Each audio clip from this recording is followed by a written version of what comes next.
दोस्तों, आने वाले वट सावित्री व्रत के लिए आप सभी माताओं बहनों को बहुत बहुत बधाई।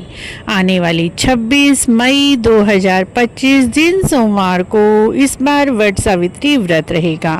वट सावित्री व्रत की पूजा विधि और वट सावित्री व्रत की सभी महत्वपूर्ण जानकारी हमारे चैनल पर अपलोड है, वहां पर आप जाकर देख सकते हैं।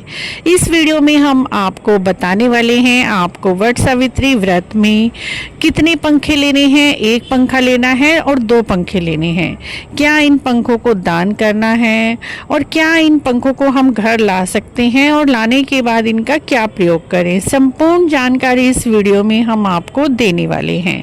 फ्रेंड्स, वट सावित्री व्रत में बांस के पंखे का अपना बहुत अधिक महत्व है। कई लोगों को तो इस जानकारी के बारे में पता भी होगा।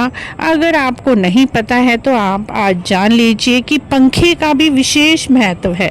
पूजा की हर सामग्री का अपना महत्व होता है, क्योंकि पंखा सावित्री जी ने उस समय प्रयोग में लाया था जब सत्यवान जी मूर्छित होकर नीचे गिर गए थे और सावित्री जी ने पास में पड़े हुए बांस के पेड़ के पत्तों को उठाकर सत्यवान जी को हवा की थी और साथ ही उन्हें होश में लाने की कोशिश की थी और इसी तरह से सत्यवान जी की सेवा की थी। उसी तरह से वट सावित्री व्रत में पंखे का बहुत महत्व है। विशेष रूप से 2 पंखे प्रयोग में लाए जाते हैं, एक पंखा दान किया जाता है और दूसरे पंखे से पति को हवा करके उनकी सेवा की जाती है। जो आपने दान करना है पंखा, वो वट वृक्ष के नीचे भी आप छोड़कर आ सकते हैं।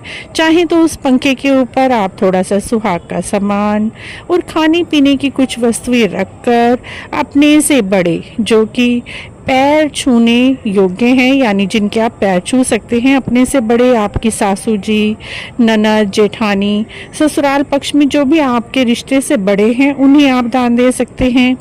चाहे तो आप वट वृक्ष के सामने ही पंडितानी जी बैठी होती हैं तो आप उन्हें देकर आ सकते हैं, या मालिन धोबी को दे सकते हैं। जो भी आप जिसे भी दें, लेकिन ध्यान रखें सुहागन स्त्री को ही आपको वह पंखा दान करना है। दूसरा पंखा आप घर ले आए, उससे आपको पति सेवा करनी है।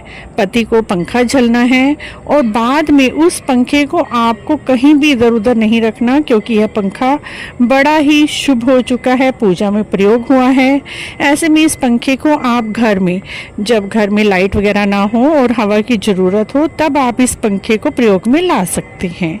इस तरह से फ्रेंड्स 2 पंखे का विधान है। यदि आप एक पंखा लेना चाहती हैं तो एक भी ले सकती हैं।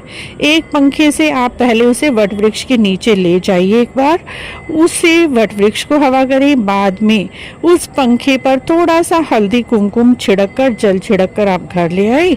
उसके बाद इस पंखे से पति को हवा करें और बाद में इस पंखे को आप घर में प्रयोग में ला सकते हैं।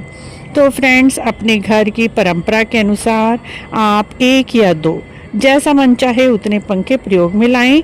दोनों विधि हमने आपसे शेयर की है। आशा है आपको यह महत्वपूर्ण जानकारी अच्छी लगी होगी। अच्छी लगी है तो इसी तरह की और जानकारी के लिए आप हमारे चैनल को जरूर सब्सक्राइब करें, लाइक करें, वीडियो को शेयर भी करें और जो भी आपके प्रश्न हैं कमेंट बॉक्स में आप पूछ सकते हैं। हम आपके सभी प्रश्नों के उत्तर देने की पूरी कोशिश करेंगे। राधे राधे।